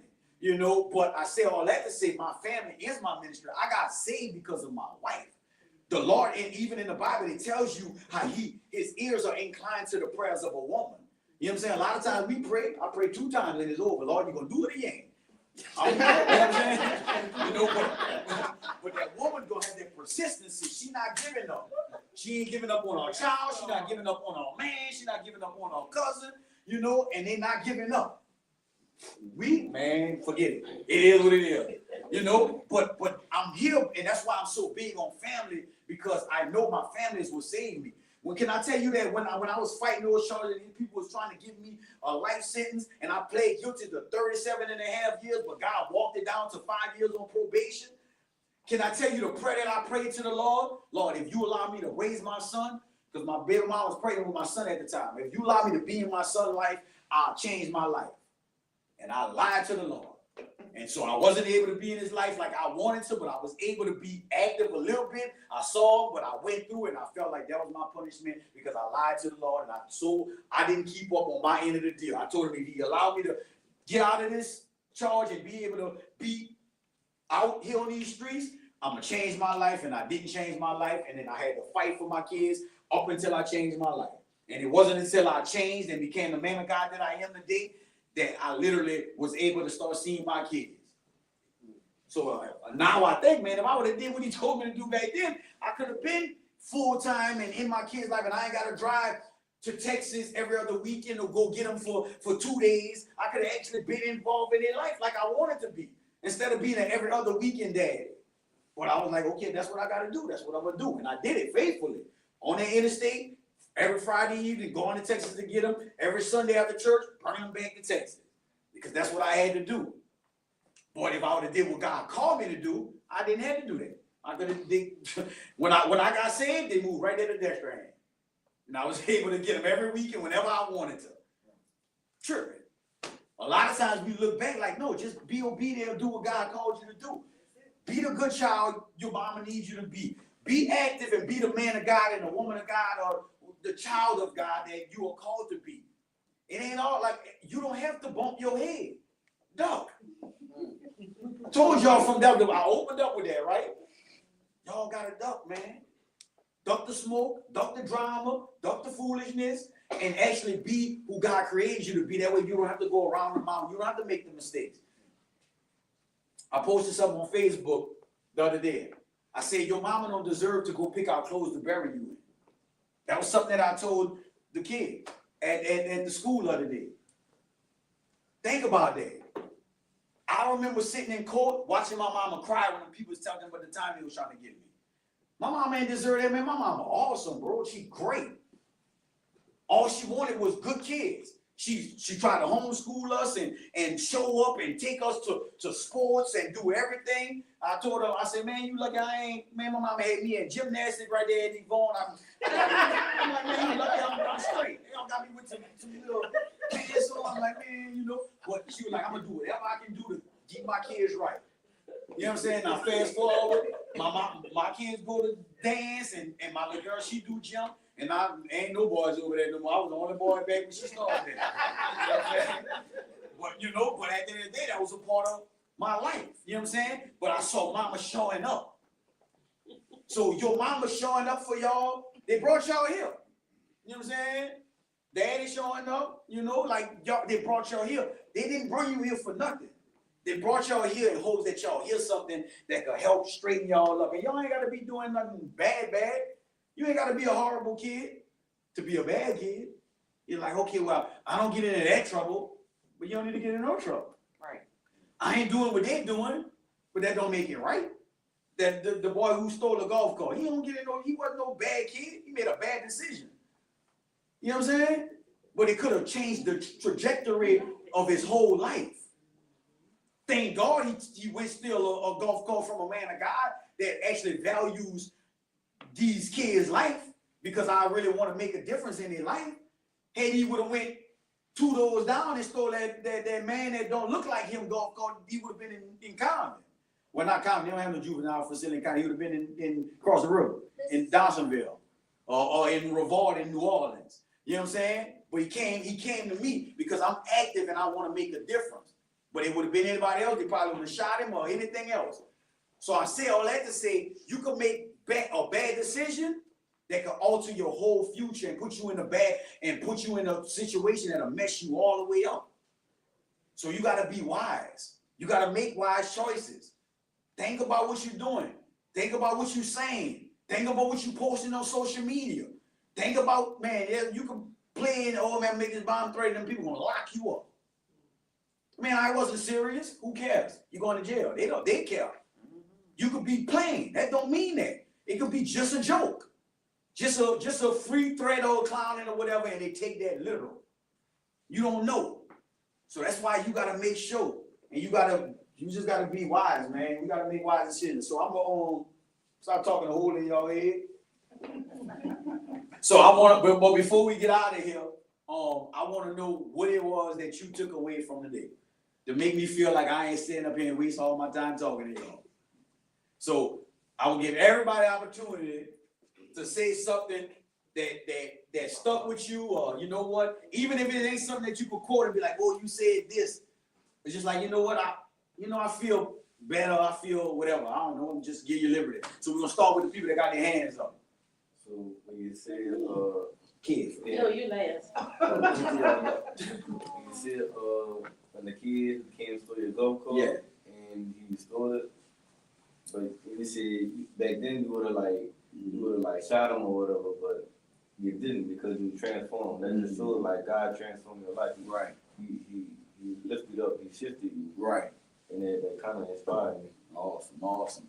Right. And that's the thing. So somebody posted on Facebook, matter of fact, the Mac Ball, one of the people that's a part of that, they commented and posted like, boy, you lucky Pastor not who he used to be. That was they literally posted it and said that. I'm like, man, like, okay, I gave my community the opportunity to see that I ain't who I used to be. I'm like, wow. And that's what it is, that transformation. And then I got a buddy that, you know, me and him used to get at bump heads, and he was like, bro, when you stop when I noticed you change when you stop fussing with me, because I want to fight everybody. I didn't fight. I ain't care, you know. And when you talk to your dad, ask him what happened, me tearing it down in the club over there. Me, by myself, me, Big Jared, all that. I'm fighting Jared and everybody. I ain't care.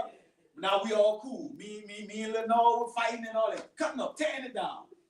But now here it is. I'm with him the other day, talking to him. We all chilling. Like, you know what I'm saying? Because I'm not who I used to be.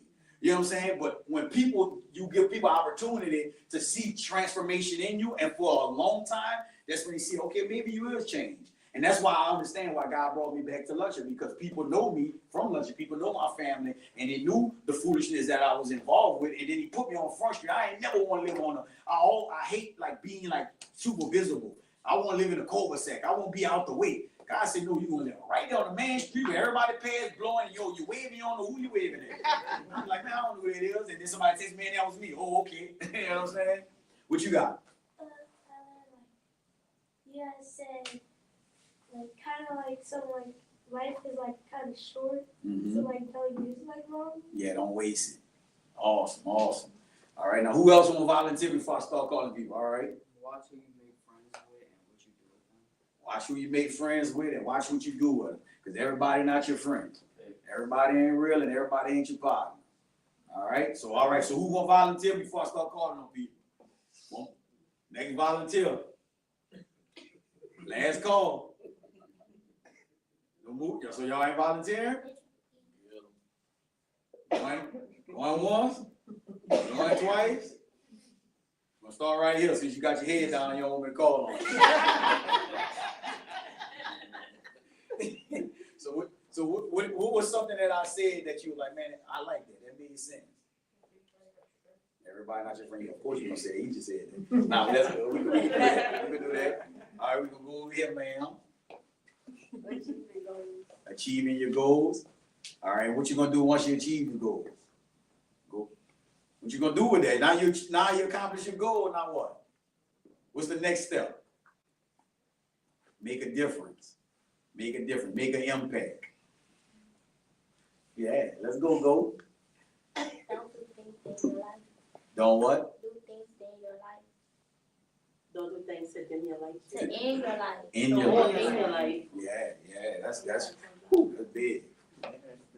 Yeah, and then like, cause man, we had some time now. Like, I was hoping that he just showed up. One of my little neighbors, his son, well, her son, because the dad passed away not too long ago. He's a senior in high school, and he shot himself. You know what I'm saying? But by the grace of God, he's still alive. But he's senior in high school, letting the pressures of life get to him. But God gave him a second chance, and he appreciated, like, man, like, ain't no way you shoot yourself in the head and you walk over, you know, you don't have nothing but whiplash. That's God's plan for his life. And, you know, and so but then I go back and forth with it, like, man, like, God put me here because we outside in my front yard with the speakers blasting and they sitting outside because his mama be like, man, that was good. I didn't come walk over there because I had family over because we be outside for Mardi Gras then with the parade and then we do the toy drive Christmas Eve on my property and everything. She was like, man, I love what y'all was doing. I love the music and all that. So I feel like those prayers are going out, that worship is going out, and that protection, the hedge of protection was on his life because of what we doing and why God put us right here. All right? Come on, man, with your stars, the superstar. What you got? You ain't got nothing. You ain't getting nothing from all that talking I did. Not one thing. She like, I ain't went in one end out the other. You took away something. You don't know. Oh man, I feel bad. Nah, I'm good. All right. You took something. You just gonna let it marinate. All right. What you got? Yeah, you. Don't take life for granted. Don't take life for granted. What you got? You, ma'am. To make the Right choices. Awesome. Let's go.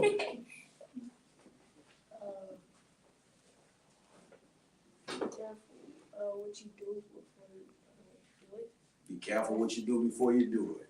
Yep. So be careful. All right, ma'am. Based on the things you said about success, I would say success is more about like having a good relationship with God, having a good relationship with your family, things like that will last a lifetime. Ooh. Right there. You said, because a relationship with God, that's important. Your family. That's what true success. I feel like right now I'm most successful and I done had a lot of material things. But my biggest success is what I'm doing now. I feel like I'm walking in true success. And and that's really what it's about. Like me, and I don't have 7 cars. I ain't got no big house. You know what I'm saying? Like I told you, I had $120,000 in my bank account, and I had $100 in my bank account, and I had $1.20 in my bank account. You know what I'm saying? But I feel like right now I'm walking in true success and actually making an impact and making a difference. All right? And the bag there, what you got? Oh, wait, well, we gonna get to y'all. Y'all wanna go so bad, we gonna do y'all. Think before you act. All right, think before you act. All right, let's go, Jones. Jones gang. Don't go ruining your life in the streets. Yeah. Ooh, that's a takeaway. Don't let them streets rob you. Yeah. All right. I'm gonna let you slide because he locked in like that. You're like, okay. We'll go back. Baseball. Is baseball or basketball? Baseball. You like playing baseball too? I'm a ball player right there. All right. What you got? Let me see you knock it out the park. Let me hit him with this home run. Let's go.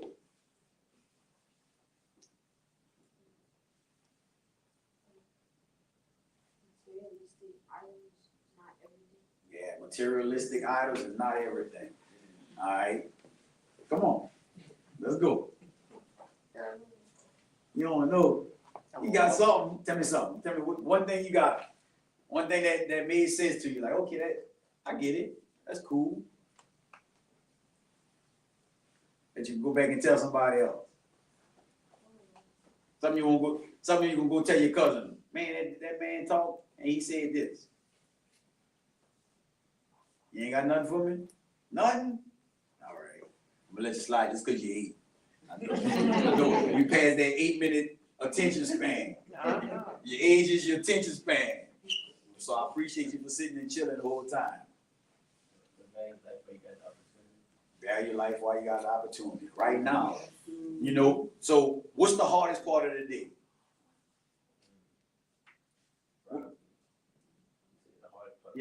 Yeah, what's the hardest part of your day? Today, what was the hardest part of your day today? You had to go where? Alternative school? All right. I went to alternative school last week, and that's where I talked to. As a matter of fact, last Thursday. So can I tell you that wasn't your hard? That was the easy part. The hardest part was waking up today. That's the hard. Somebody didn't wake up today, and somebody not going to sleep tonight. So a lot of times we look at where we at, oh man, I had to go to alternative school today, but you didn't have to go there. You could have, there's another alternative. You know what I'm saying? You could have not woke up. Your eyes could have not woke up today. So everything after that is downhill from that. We can figure the rest out. You get in trouble, we can figure that out. We'll work through that. We just not gonna be able to turn to school next semester, next year. When y'all get out of school? Today was your last day? That's your last day. So when you start school next year, you ain't gotta go back to alternative school? So you ain't gotta go back. Make today was your last day at alternative school. That's right. That's right. All right? Today and end. We break that cycle today in Jesus' name. Amen. All right, let's go. You know, you all we got. I'll let you slide. So what you got? I gave you time to listen to everything somebody else said. So you could say what you want to say or use.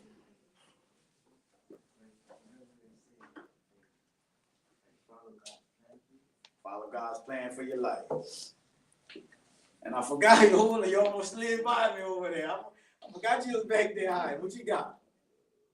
Take advice and duck. Take that advice and duck. What it's about. So all right, what you got? You? I want to add on to what he said about your friends. Like not everybody being your friend. Right. So I came to realize like everybody not really your friend, and the people you have around you, they really influence you. Yeah. The environment you be around influence you. Yeah. And that feeds into your spirit, and that changes who you is sometimes. That's right. So if you ain't have a good mentor, it's gonna get into you. Mm-hmm. It's gonna change who you is. So there's like I guess you would say energy law. You used to say that for sake of I ain't got the right words, but it has the ability to impact you. Like you ever see somebody who got a mean attitude and a bad day, and they just the next thing you know you get aggravated because they was aggravated, and they just have an opportunity to just because they having a bad day and they got a bad attitude, not making you have a bad attitude. Like energy has an opportunity to transfer. You know what I'm saying? And then we got something else like if you really want to dig into it, we got a transfer of spirits. You know what I'm saying? So you got to be mindful of what spirit you're around and what you entertaining because it has the opportunity to influence you. So it's going to influence you either negative way if you're around negative people, negative energy, or if you're around positivity. Now you find yourself smiling and clowning because you're around somebody who always smiling and clowning. You know what I'm saying? There's no negative energy, love, like my girl Paige said. You know what I'm saying? So at the end of the day, it's like, what are you around? What are you going to pour into? And what are you going to be around? Do you want to be around negative Nancy, somebody always complaining and always, man, you always got negative energy. You always got bad vibes. Nah, I want to be around positive people. And it has the ability, and then if you got around, like you said, you got around people that's getting into foolishness, and it has the ability to get you in some foolishness. You know, sometimes you guilty by association. You ain't got to do nothing but just be around. You could literally pull up 5 minutes ago. And then somebody pull up and they shoot the whole block up because they want this person and not you there, and you get shot up and the odds will be you the one that gets shot and killed and you ain't got nothing to do with nothing that went on, but you there around some negative foolishness. You know what I'm saying? So you got to guard your energy, guard your space. And somebody calling you and all they do is have negative stuff to say and all that, man. They call me with some foolishness. And I'm gonna call you back. I get off the phone right. Hold on, let me call you back. Man, I ain't got nothing going on. I just don't want to hear that. You know what I'm saying? Like, you know, especially if we get to talking about the same thing over, man, I ain't miss me with that. So all right, before we get out of here, what you take away from this? And if you feel like it was a good choice to give you this company. How many chances? You may get a whole nother One. hour. One, ma'am. I got three things. All right. Three things. He told y'all about pouring in and who poured into you. Mm-hmm. So I look at it this way. How y'all cup is when y'all pouring? Mm-hmm. What kind of energy y'all pouring? Though we talk about energy. Positive. You got positive energy, so you expect somebody to pour positive energy back into you. Mm-hmm. If that person you pouring life into somebody, you want people that's gonna put life back into you. Mm-hmm. So be mindful of the energy, the transmitters, the transfer of the spirits when somebody's pouring into you. Yeah. That was my other nugget was you used the word wealth, Well, spiritual wealth. yeah. Gain the word wealth. He kept giving y'all scriptures. He kept telling y'all the word every time he spoke something. So when you gain wealth, you gain spiritual wealth. Yeah. And then you talk about connections and bridges and builders. Many times we get overlooked, as that's how the world sees. We get overlooked when we pour into people. We get overlooked. Like you said, when you're working behind the stage, people don't give you the credit that's working behind the stage. Don't get vexed, don't get upset. Y'all keep on pushing. Keep on doing what y'all was ordained to do. Keep on doing y'all talents, y'all gifts. And it's gonna actually say make room for y'all. So don't get discouraged when people thinking they overlooking y'all. Because y'all still succeeding. Y'all still soaring greater than the person that's trying to overlook y'all. Yeah. And that's one thing because I got you. So a lot of time you feel like you're being overlooked because we're looking for acceptance or somebody to pat us on our back when that's not the person that we should be looking up to. You know what I'm saying? Because everything you do it unto the Lord. So everything that you do, you should be doing it, and the Lord will pat you on the back. He'll bless you. So I wind up doing this toy drive, right? So, and that's like, I was thinking about it because my sister, she was like, oh, I seen with the Mac ball thing or whatever like that. But they honored me the day after I did my toy drive. And I did that with no expectations, and I'm just doing what God called me to do. God called me to be in Luxor, have this property. So it started out with me just gathering with family. So we would do toy drives annually for years. And then I started doing stuff at my house for Christmas Eve. And then like God just started dealing with me, like, why you just don't do a toy drive at your house? I'm like, okay, on Christmas Eve anyway, just open up to the public and y'all just hang out and just cook and let people just come out. So we did that, and I did that for like 2 years. And so last year was my second year doing it. And the day after, the Making a Change Foundation, the crew of Mac, they honored me as an ambassador for the things that I'm doing in the community. And I was like, wow, so I didn't do it for none of that. I'm just doing what God has called me to do. So I'm doing that. I'm making my impact and doing what God called me to do. But then, without any pat on the back, not looking for nobody to pat me on the back, I wound up getting a pat on the back. And I didn't even realize how big it was till I'm here with, the chief of police, I think he is. I don't know what position he holds, but he's one of the dudes that's honored. We got the fireman, chief of the fire department in St. James, like people. And then I realized, like, hold on, there's some people that went before me, like with big names that was honored just like I'm being honored. I'm like, wow, this is awesome. Because I didn't really know that. I didn't know who they be honoring. I'm just like, okay, cool, because I don't do it for man satisfaction. Because the minute you looking for a man for you and they don't, now you feel like what I did it for. Right. You know what I'm saying? Nah, you get up and you pat yourself on the back, man. I did it. And when you don't feel like patting yourself on the back, because sometimes you're gonna fail you. Sometimes you like, I'm my hardest critic. I'm so hard on myself because I know I can be better at whatever I do. I pray every morning, like we come in here. I pray, Lord God, remove me and use me. Give me the words to speak to your people. Allow me to exceed expectation. Because I know I'm a mere man. I'm going to fail you.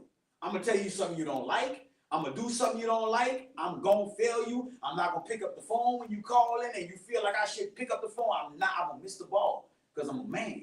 I'm flawed. I ain't perfect. I ain't got it all together. But there's a God in heaven who don't miss. You know what I'm saying? Like, yeah, we talk about fathers, and sometimes your earthly dad gonna miss it. He gonna miss it. I'm a father, and I miss it.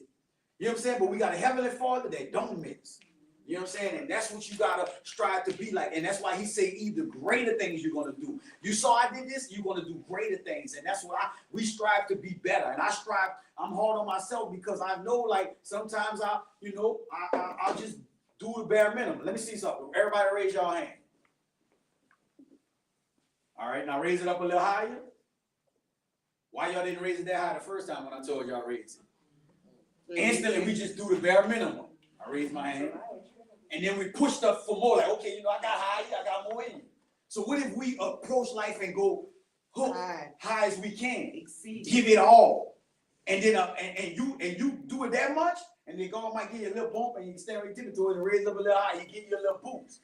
You know what I'm saying? That's like when I try to get something off the top shelf and I can't reach it, I'm going to give me a chair. He might give you a chair. You know what I'm saying? Short man problem. Y'all, you on the... So, and that's what we trying to do. We trying to equip y'all, man. We want to equip y'all. They put this together to equip y'all, to make an impact on your life. I can guarantee you there's something else, all of these women in here and adult men in here that could be doing, they got something else they could be doing tonight. But there was nothing more important than getting y'all in this room. Because they felt like there was something that needed to be said to y'all. And there was stuff I could have did. I was in the middle of painting before when you walk out there, you look across the street, and you're going to see my fan still in the door. But I'm here because I felt like God used me. He used my business. Granted, he did. And when I closed it, people was like, man, you good at paying cards and all that. But then God dealt with me, said, why would I be so focused on restoring cars when I can see you how to restore lives? Yeah. Why? I can make a car look good. But I feel better if I tell you something that make you look good and feel good about yourself and go out and make a difference. Yes. Cars are depreciating every day. They're losing value every day. But the words that I'm speaking in y'all life and y'all actually getting it and being great and being legendary and making an impact, that's gaining value. So every seed, every nugget that I pour into y'all, that's gaining value. That's asset. Y'all are assets. I'm investing in y'all today. And I pray that I get a return on my investment. You go out and make a difference. I don't want to make a bad investment. I done made some bad business investments. I done took some L's. But I'm praying today, not no L. We winning today. We gonna learn, we gonna live, and we gonna create and be great. Y'all with it? Yes. Okay, any parents got something else y'all wanted to add? Yes. Take away? I was waiting for my turn. No, what you take away is? My takeaway is your past does not define your future. My past did not. Your past will break you or become you. Yeah. You either gonna learn from it, it's gonna break you, or it's gonna build you. You're gonna build off it. And then, because at the end of the day, it's like a lot of times, we be like, man, why I gotta go through this? Why I had to go through? Why not? When God gonna use it? Because we overcome by the blood of the Lamb and our word of our testimony. And we feel like, okay, what's the blood of the Lamb and word of our testimony? Our word of our testimony helps somebody else become freedom, receive freedom. But then there's another part that say, I love not like my life until death. So that means that I hate who I used to be. I don't like who I used to be at all. When I look back on how disgusting I was and shooting these videos with these women and talking about, anyway. But yeah, but but all of that propelled me to be the man that I am now. Amen. Because I put my wife through stuff that I shouldn't have put my wife through stuff because she wasn't my wife, she was my girlfriend at the time. But I put her through stuff that she didn't have to go through. I put my kids through stuff that they didn't have to experience because of the decisions that I made and all of these things. But now, that all prepared me to be the man I am now. Everything that I went through, whether it's me going to jail and it's me running with this one and running with that one, it really prepared me. That's like, man, I always clown about this, but I'm serious. There ain't nobody can expose me. I ain't in nobody deal. When I made a decision to get married, before I got married, I was fully committed. Before I asked my wife to marry me, and nobody could expose me and say none of that because I value. But there was a point in my life when I was with all.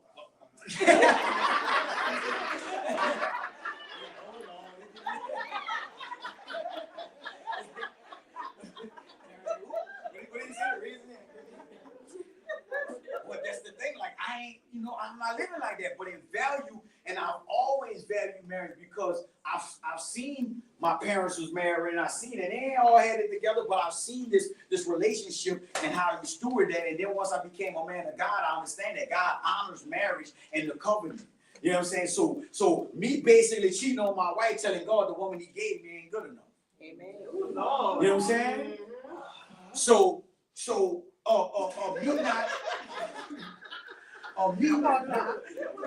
me not tending to prioritizing the kids that he blessed me with, telling them these kids not good enough when my wife couldn't have no children, and then now we have these two daughters. So if I don't properly show them what a man looks like and how a man supposed to love you, then what I'm doing, I'm failing. So that's why I go extra hard on being active and being that guy when it's showing up. Be the one that show up. I see the difference on the way my kids change when I show up and I'm sitting in those bleachers. I see the difference when I show up for my kids and be active and just eat. And they might not even better as just like my Josiah. He had a plate. I went to his plate. Nah, he probably don't know this, but I'm going to tell him myself. I missed the whole plate. I had the timing wrong. I showed up after, but I was there at the end. He thought I was there. I showed up. I took my pictures and everything. I showed up. I took my photo out. I was there. You know what I'm saying? He knew. He knew now. But I noticed the difference when you show up. You know how many times students that invited me to baseball games, graduations, birthday parties and stuff, and we show up and go there for them, and that made me feel good. You actually invite me to your birthday party, I come to your school. And then here it is, we go to these schools every week after week that we going, and then we get to the point where I'm like, man, you know what, I'm tired. Wow, like God using me in my own parish. Why I gotta go on the West Bank to this school? Yeah. You know what I'm saying? I'm like, man, why I'm going there? But then it's like, no, then here we are with one of the students like, man, if y'all wasn't coming to this school, I would have killed myself. Y'all the only thing that motivated me. And I'm like, man, we gotta keep doing this program.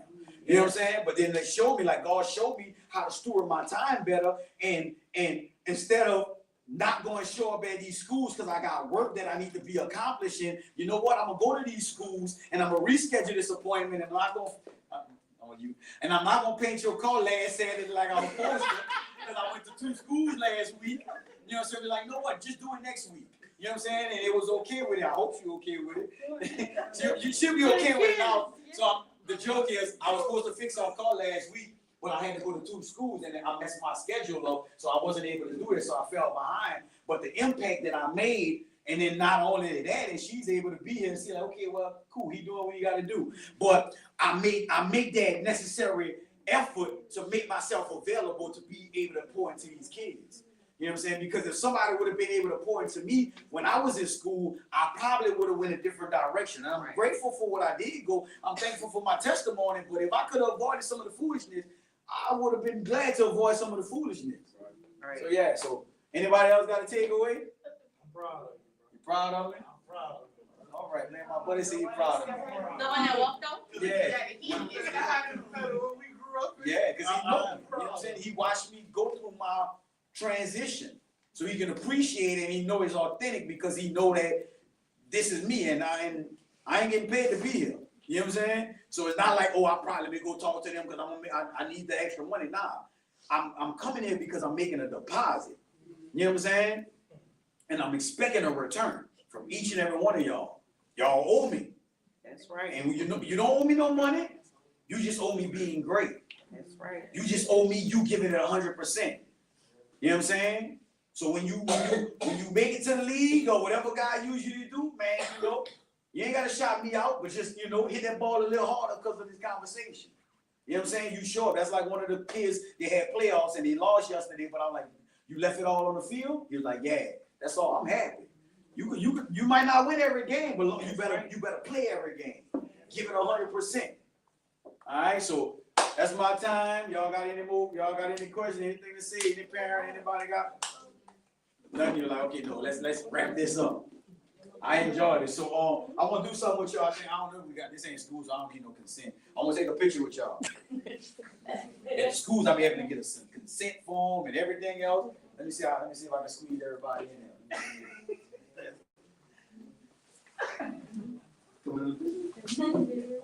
Get all on one side. Oh, all right. One side. All right, here we go. One side. You see us back here? Yeah, I see y'all, baby. Oh, okay. Really? I can't see the That's people right. behind. Look where it's in Scoot over a little bit. Yeah, you go right there. Scoot down. All right, cool. There we go. All right, let me this way. Record. I bet no, I'm good.